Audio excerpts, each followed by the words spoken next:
നിങ്ങൾ രക്ഷിതാക്കൾ ശ്രദ്ധിക്കുക. നമ്മുടെ കുട്ടികളെല്ലാം ജനിക്കുമ്പോ ഏതെങ്കിലും കുട്ടി തോന്നിയാസിയായിരുന്നോ? ഇബിലീസോ കലിയോ ചെകുത്താനായിട്ട് ജനിച്ചോ? ശ്രീനാരായണ ഗുരുവിന്റെ ഒരു വരിയുണ്ട്, നിങ്ങൾ കേൾക്കണത്. ഈ സിനിമ ഉണ്ടാക്കുന്ന ന്യൂജൻ സിനിമ നിർമ്മാതാക്കളിലെ അസൽ മയക്കുമരുന്നിന് അടിമകളാണ്. മഹാഭൂരിപക്ഷവും വെള്ളടിച്ച് തിഴയുന്നവരാണ്, തോന്നിയാസം ചെയ്യുന്നവരാണ്. ഒരു നന്മയും ഒരു സന്ദേശവും സമൂഹത്തിന് കൊടുക്കാതെ ഈ കുട്ടികളുടെ ഈ ഒരു എനർജിയെ ഉപയോഗപ്പെടുത്തി പൈസ വാരാൻ വേണ്ടി ഉണ്ടാക്കുന്ന തട്ടിപ്പുകളാണ് ഈ ഇത്തരം സിനിമകളിൽ ഉണ്ടാവുന്നത്. മോളിങ് വാ, മോളിങ് വാ, മോളിങ്ങോട്ട് വാ, വാ, ഇങ്ങോട്ട് വാ. എന്താ മോളെ പേര്? ജസ. ജസ നല്ലോണം ശ്രദ്ധിച്ച് കേൾക്കുന്നുണ്ട് പ്രസംഗം, അതുകൊണ്ടാണ് ജസേനെ വിളിച്ചത്. ഓ അന്ന വകയില് നന്നായി ശ്രദ്ധിച്ച വകയില് എന്റെ ഫോൺ ഞാൻ ജസക്ക് കൊടുത്തു. സീരിയലുകളിൽ കാണുന്ന വീട്ടുകാർ പെണ്ണുങ്ങൾ സീരിയലിൽ എന്താ ഗർഭം അലസിപ്പിക്കൽ, ഒരു സീരിയലിൽ വന്നിട്ടുണ്ട്, മറ്റേ ചാനലിൽ ഗർഭം അലസിപ്പിക്കൽ. ഒരുത്തൻ ചായയിൽ വിഷം കൊടുത്തു കൊല്ലുന്നുണ്ടെങ്കിൽ മറ്റേ ചാനലിലും ചായയിൽ വിഷം കൊടുത്തു കൊല്ലും. ഇത്തരത്തിലുള്ള വൃത്തികേടാണ് സീരിയൽ. അതും കണ്ടിങ്ങനെ ഇരിക്കുക. കുട്ടികൾ അത് കാണും, റോഡിലിറങ്ങിയ സിനിമ പാട്ട് കേൾക്കും. എന്നിട്ട് കുട്ടികളെല്ലാം ഭക്ഷണന്മാരായി പോകുന്നു. നമ്മളെ വാട്സപ്പ് മാമന്മാരുടെ കുറ്റപ്പെടുത്തലും. എങ്ങനെ നന്നാവും? എങ്ങനെ നന്നാവും? എന്റെ ജീവിതമാകുന്ന വണ്ടി ഓടിക്കുന്ന ഡ്രൈവർ ഞാനാണ്. എന്റെ ജീവിതം ഇടത്തോട്ട് പോണോ വലത്തോട്ട് പോണോ, റിവേഴ്സ് ഗിയർ പോണോ, ബ്രേക്ക് ചവിട്ടണോ എന്ന് തീരുമാനിക്കാനുള്ള തന്റെ ഇടം ഉണ്ടാക്കിയെടുക്കാൻ നമ്മുടെ കുട്ടികളെ പഠിപ്പിക്കാനാണ് വിദ്യാഭ്യാസം, അല്ലാതെ കുറെ പരീക്ഷയിൽ മാർക്ക് വാങ്ങാനല്ല. ഇതിപ്പോ എന്താ നമ്മുടെ കുട്ടികളുടെ സ്വഭാവം എന്താ? സ്വന്തമായിട്ട് എന്ത് വേണമെന്നോ സ്വന്തമായിട്ട് എന്ത് വേണ്ടെന്നോ തീരുമാനമൊന്നുമില്ല. ഓനെന്നാ തിന്നു, ഓക്കെ എനിക്കും വേണം, ഓക്കെ. ഓനെന്നാ ലേസ് തിന്നു, എനിക്കും വേണം ലേസ്. ഓൻ കീറിയ പാന്റ് ആടുന്നു, എനിക്കും വേണം കീറിയ പാന്റ്, അല്ലെ? ഓന്റെ മുടി ഇളന്നരി ചെത്തിയ പോലെ ഇങ്ങോട്ടാക്കുന്നു, എന്റെ മുടി അങ്ങോട്ടാക്കണോ? അല്ലാതെ എനിക്കെന്ത് വേണമെന്ന് തീരുമാനിക്കാനുള്ള തന്റെ ഇടമുള്ള കുട്ടികൾ ഇന്ന് കുറയാ. കുട്ടികൾ നിങ്ങൾ നോക്കൂ, ഭയങ്കര എനർജറ്റിക് ആണ്, നന്നായി പാട്ടുപാടും, നന്നായി കഥ പറയും, ഒക്കെ റെഡിയാണ്. പക്ഷേ സമൂഹത്തിലേക്ക് ഇടപെടുമ്പോഴേക്ക് അവർക്കൊന്നുമല്ല, അവർക്കൊന്നും സംഭാവന ചെയ്യാനില്ല, സമൂഹത്തോട് പ്രതികരിക്കാനില്ല. അവർക്ക് അവരുടെ ചങ്ക് ഗ്രൂപ്പുകൾ മാത്രമാണ്. അവർക്ക് പ്രകൃതിയായിട്ടോ ടൂറ് പോകുമ്പോ നിങ്ങൾ കണ്ടിട്ടുണ്ടോ? പണ്ടല്ല ഞങ്ങൾ ടൂറ് പോകുന്ന വണ്ടിയുടെ സൈഡിലുള്ള പുഴകളും മലകളും കണ്ട് വയലുകളും പൂങ്കാവനങ്ങളും കണ്ടിട്ട് യാത്ര ചെയ്യുമായിരുന്നു. ഇപ്പൊ ടൂറ് പോകുമ്പോ ഒരു കുട്ടിക്കും പുറത്തെ ലോകം കാണണ്ട, അതിൻ്റെ ഉള്ളിൽ നിന്ന് ഇല്ലൂമിനാട്ടി എന്ന് പറഞ്ഞ് തുള്ളല.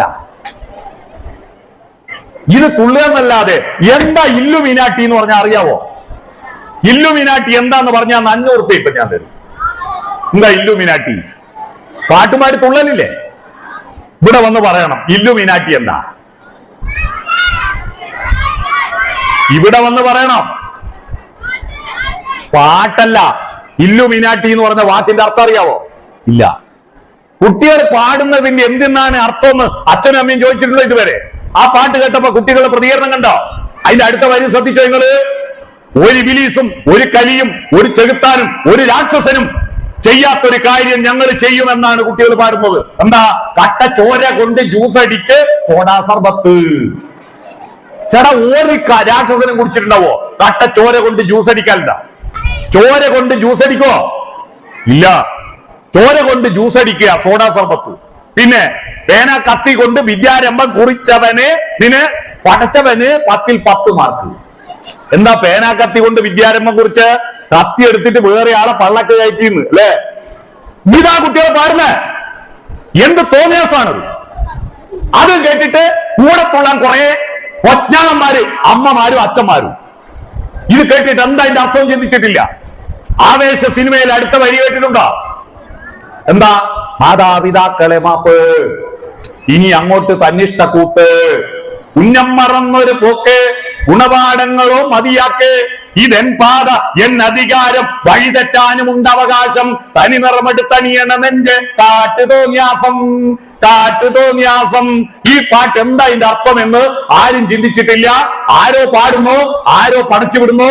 ഈ സിനിമ ഉണ്ടാക്കുന്ന ന്യൂജൻ സിനിമ നിർമ്മാതാക്കളിലെ അസൽ മയക്കുമരുന്നിന് അടിമകളാണ്. മഹാഭൂരിപക്ഷവും വെള്ളടിച്ച് തിഴയുന്നവരാണ്, തോന്യാസം ചെയ്യുന്നവരാണ്.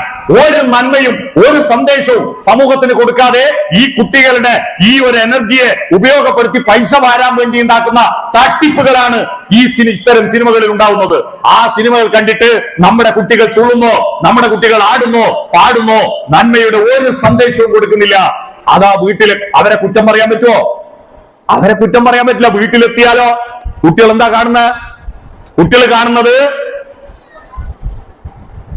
സീരിയലുകളിൽ കാണുന്ന വീട്ടുകാർ, പെണ്ണുങ്ങൾ സീരിയലിൽ എന്താ ഗർഭം അലസിപ്പിക്കൽ. ഒരു സീരിയലിൽ വന്നിട്ടുണ്ട്, മറ്റേ ചാനലിൽ ഗർഭം അലസിപ്പിക്കൽ. ഒരുത്തൻ ചായയിൽ വിഷം കൊടുത്തു കൊല്ലുന്നുണ്ടെങ്കിൽ മറ്റേ ചാനലിൽ ചായയിൽ വിഷം കൊടുത്തു കൊല്ലും. ഇത്തരത്തിലുള്ള വൃത്തികേടാണ് സീരിയൽ. അതും കണ്ടിങ്ങനെ ഇരിക്കുക. കുട്ടികൾ അത് കാണും, റോഡിലിറങ്ങിയ സിനിമ പാട്ട് കേൾക്കും. എന്നിട്ട് കുട്ടികളെല്ലാം ഭക്ഷണന്മാരായി പോകുന്നു. നമ്മുടെ വാട്സപ്പ് മാമന്മാരുടെ കുറ്റപ്പെടുത്തലും. എങ്ങനെ നന്നാവും? എങ്ങനെ നന്നാവും? അവർക്ക് നല്ലതെന്തെങ്കിലും നിങ്ങൾ പറഞ്ഞു കൊടുത്തിട്ടുണ്ടോ? നിങ്ങൾ രക്ഷിതാക്കൾ ശ്രദ്ധിക്കുക. നമ്മുടെ കുട്ടികളെല്ലാം ജനിക്കുമ്പോ ഏതെങ്കിലും കുട്ടി തോന്നിയാസിയായിരുന്നോ? ഇബിലീസോ കലിയോ ചെകുത്താനായിട്ട് ജനിച്ചോ? ശ്രീനാരായണ ഗുരുവിന്റെ ഒരു വരിയുണ്ട്, നിങ്ങൾ കേൾക്കണത്. എല്ലാ കുട്ടിയും ജനിക്കുന്നത് മനോജാകൃതി പുണ്ട ദൈവമോ പരമേശ പവിത്ര പുത്രനോ കരുണാവാൻ നബി മുത്തുരത്നമോ. കൃഷ്ണനായി അവതരിച്ച ഭഗവാനാവട്ടെ, കർത്താവിന്റെ പുത്രനായ യേശുദേവനാവട്ടെ, സ്വല്ലല്ലാഹു അലൈഹി വസല്ലം മുഹമ്മദ് മുസ്തഫ നബി തങ്ങളാവട്ടെ, എല്ലാ കുട്ടിയും ജനിക്കുന്നത് ഉണ്ണിക്കണ്ണനായിട്ടോ ഉണ്ണി യേശുവായിട്ടോ മുത്തുനബിയായിട്ടോ ആണ്. അത് ഞങ്ങളുടെ നാട്ടിലെ ഒരു ഭീകരവാദി ഇപ്പോ ബംഗളൂർ ജയിലിൽ കിടക്കുന്ന തടിയന്റെ അവിടെ നസീറായാലും ഗോവിന്ദച്ചാമിയായാലും മെൽഞ്ഞോന്റെ അടുത്ത മജീദായാലും എല്ലാം ജനിക്കുമ്പോൾ നല്ല കുഞ്ഞിമോനായിരുന്നു. അവരെല്ലാം ദുഷ്ടന്മാരും വൃത്തികെട്ടുവരുമായി മാറിയതിന് ഉത്തരവാദി അവരല്ല. രക്ഷിതാക്കളെ, അധ്യാപകരെ, സാമൂഹ്യ നേതാക്കളെ, നമ്മളാണ് ഈ പൊന്നുപോലത്തെ ദൈവത്തിന്റെ സന്തതികളെ ഇബിലീസിന്റെ ചെകുത്താന്റെ സന്തതികളാക്കി മാറ്റിയത്. നമ്മക്ക് ഇടപെടാൻ പറ്റാഞ്ഞിട്ടാണ്. അതുകൊണ്ട് പഠിക്കേണ്ടത് കുട്ടികളല്ല, പഠിക്കേണ്ടത് രക്ഷിതാക്കളാണ്, പഠിക്കേണ്ടത് അധ്യാപകരാണ്. പാഠം പഠിപ്പിക്കുന്നത് മാത്രം കൊണ്ടൊരു കുട്ടിയും നന്നാവുന്നില്ല. പാഠപുസ്തകം എന്ന് പറയുന്നത് ഈ മനുഷ്യത്വത്തിന്റെ ലോകത്തിലേക്കുള്ള പ്രവേശന കവാടം മാത്രമാണ്. അതുകൊണ്ട് പാഠം പഠിച്ചാൽ പോരാ. അതുകൊണ്ട് ഓരോ കുട്ടിയും എന്റെ ജീവിതമാകുന്ന വണ്ടി ഓടിക്കുന്ന ഡ്രൈവർ ഞാനാണെന്ന ബോധ്യത്തിൽ വളരണം. ആ കുട്ടിക്ക് തോന്നണം എന്റെ വണ്ടി ഏതിലെ പോണം എന്ന് തോന്നണം. അത്തരത്തിൽ ആ ബോധ്യമില്ലാത്തത് കൊണ്ടാണ് ഇവിടെയുള്ള കുട്ടികൾക്കൊന്നും മഹാഭൂരിപക്ഷത്തിനും രക്ഷിതാക്കൾക്ക് ഉത്തരം കിട്ടാഞ്ഞത്, അല്ലെ? ഇനി രണ്ടാമത്തെ കാര്യം എന്താണെന്നറിയോ ഉത്തരം കിട്ടാഞ്ഞത്? നമ്മുടെ സ്കൂളിലുള്ള പഠന സമ്പ്രദായമില്ലേ, അത് ഈ സ്കൂളിന്റെ മാത്രം കുഴപ്പമല്ല, മൊത്തത്തിലുള്ള അബദ്ധം. എന്താ പഠന സമ്പ്രദായം? ചോദ്യം ചോദിക്കുക, ഉത്തരം, ചോദ്യം വായിക്കുക, ഉത്തരം പഠിക്കുക, അല്ലെ? നമ്മൾ എന്താ ചെയ്യുന്നത്? ചോദ്യം വായിക്കും, ഉത്തരം പഠിക്കും. തെറ്റാണ്. ചോദ്യം വായിക്കുക, ഉത്തരം പഠിക്കുക എന്നത് തെറ്റാ. അത് മാറ്റിക്കൊള്ളണം. പിന്നെ എന്താ പഠിക്കണ്ടേ? ചോദ്യം പഠിക്കണം. ഞാൻ നിങ്ങളൊരു വണ്ടി ഓടിക്കുന്നാന്ന് വിചാരിക്കുന്ന ആദ്യം പറഞ്ഞിട്ടില്ലേ? അതൊരു ചോദ്യത്തിന്റെ ഭാഗമല്ലേ? അത് പഠിച്ചിരുന്നെങ്കിൽ എല്ലാവർക്കും ഉത്തരം കിട്ടൂലേ? ചോദ്യം ചോദിക്കുന്ന, ചോദ്യം പഠിക്കുന്ന കുട്ടികളാണ് നല്ല കുട്ടികൾ. ലോകം വളർന്നത് ചോദ്യങ്ങളിലൂടെയാണ്.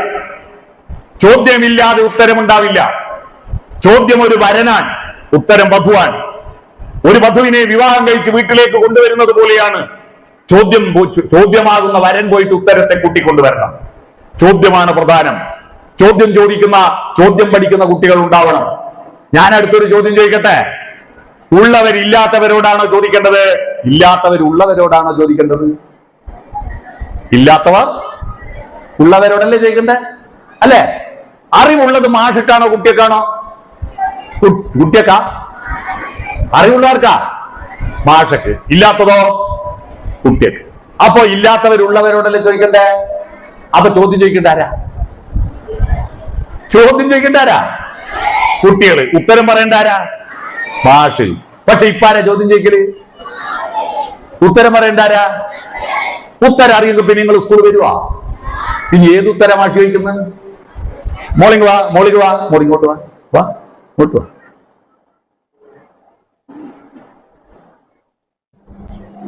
എന്താ മോളെ പേര്? ജസ. ജസ നല്ലോണം ശ്രദ്ധിച്ച് കേൾക്കുന്നുണ്ട് പ്രസംഗം, അതുകൊണ്ടാണ് ജസേനെ വിളിച്ചത്. ഓ അന്ന വകയില് നന്നായി ശ്രദ്ധിച്ച വകയില് എന്റെ ഫോൺ ഞാൻ ജസക്ക് കൊടുത്തു. എന്റെ ഫോൺ ജസക്ക് കൊടുത്തു. ജസ നിങ്ങൾ നോക്കിയാട്ടെ, നിങ്ങളെ നോക്കുക എന്നെ നോക്കുക അല്ലെ, നിങ്ങളെ നോക്കുക എന്നെ നോക്കുക. ആ ഫോൺ ഏത് കമ്പനിയാ നോക്കിയാ നോക്കിയാ നോക്കിയാ നോക്കിയാ നോക്കിയാ നോക്കിയാ നോക്കിയാ ഞാൻ കൊടുത്തോണ്ട് ജസ ആ ഫോൺ വാങ്ങി. ഇപ്പൊ എന്തിനാ അവള് കൈ പിടിക്കുന്നേ? ഞാൻ ചോദിച്ചാ തിരിച്ചു തരാനല്ലേ? എന്നാ തിരിച്ചു തന്നേ, ഈ തിരിച്ചു തന്നു. ഇപ്പൊ ജസയുടെ കയ്യിൽ ഫോൺ ഉണ്ടാ? നിങ്ങൾ വിചാരിക്കുന്നില്ല ഇയാളെന്നടാ ഒരു പൊട്ടക്കറി കളിക്കുന്നു? ആ ഇതാ നമ്മുടെ വിദ്യാഭ്യാസത്തിന്റെ കുഴപ്പവും. മാഷന്മാർ കുറെ ഉത്തരം കുട്ടികൾക്ക് കൊടുക്കും, കുട്ടികൾ വാങ്ങും. എന്തിനാവോ ഏതിനാവോ വാങ്ങി. എന്തിനാ വാങ്ങിയേ? മാഷ് ചോദിക്കുമ്പോ തിരിച്ചു കൊടുക്കാൻ. ഞാൻ ചോദിച്ചു, ജസ എനിക്ക് ഫോൺ തിരിച്ചു തന്നു. ഇപ്പൊ ജസയുടെ കയ്യിൽ ഫോൺ ഉണ്ടോ? അതുപോലെ മാഷ് തന്ന ഉത്തരം പരീക്ഷക്ക് മാഷ് ചോദിച്ചു, നിങ്ങൾ ഉത്തര പേപ്പറിൽ തിരിച്ചു തന്നു. പരീക്ഷ കഴിഞ്ഞാൽ നിങ്ങളുടെ കയ്യിൽ ഉത്തരം ഉണ്ടോ? 8 കഴിഞ്ഞ് 9 എത്തുമ്പോ 8 ഒന്നുമില്ല, 7 കഴിഞ്ഞ് 8 ചേരുമ്പോ 7 ഒന്നുമില്ല, 10 കഴിഞ്ഞ് +1 ചേരുമ്പോ 10 ഒന്നുമില്ല. എന്ത് പൊട്ടത്തരായി കളിക്കുന്നേ? നല്ലൊരു പ്രായത്തില് 10 കൊല്ലം സ്കൂളിൽ എത്തിയിട്ട് പരീക്ഷക്ക് കൊടുത്ത് തിരിച്ചു കൊടുത്താൽ ഒന്നുമില്ലാതെ തിരിച്ചൊരു കുട്ടി സ്കൂളിൽ നിന്ന് പോകുന്നുണ്ടെങ്കിൽ ആ അധ്യാപകരും ആ രക്ഷിതാക്കളും കുറ്റവാളികളാണ്. വെറുതെ പരീക്ഷക്ക് വേണ്ടി പഠിക്കരുത്. പഠനം പരീക്ഷക്ക് വേണ്ടിയിട്ടുള്ള സൂത്രപ്പണിയല്ല. ആ കാര്യം മനസ്സിലാക്കണം കേട്ടോ ജസ. ഓക്കെ, ചോദ്യം ചോദിക്കണം കേട്ടോ. ഓക്കെ, ചോദ്യം ചോദിക്കുന്ന കുട്ടികൾ ഉണ്ടാവണം.